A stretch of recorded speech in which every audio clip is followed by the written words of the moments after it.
భగవద్గీత మహాభారతము యొక్క సమగ్ర సారాంశం. భక్తుడైన అర్జునునకు అనర్చిన ఉపదేశమే గీతా సారాంశం. భారత యుద్ధము జరగరాదని సర్వవిధములా భగవానుడు ప్రయత్నించెను. కాని ఆ మహానుభావుని ప్రయత్నములు వ్యర్థములాయెను. అటు పిమ్మట శ్రీకృష్ణుడు పార్థునకు సారథి అయి నిలిచెను.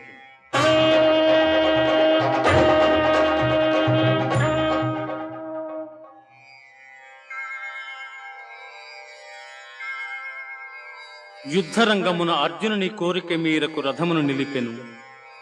అర్జునుడు ఉభయ సైన్యములలో గల తండ్రులను, గురువులను, మేనమామలను, సోదరులను, మనుమలను, మిత్రులను చూచి హృదయము ద్రవించి,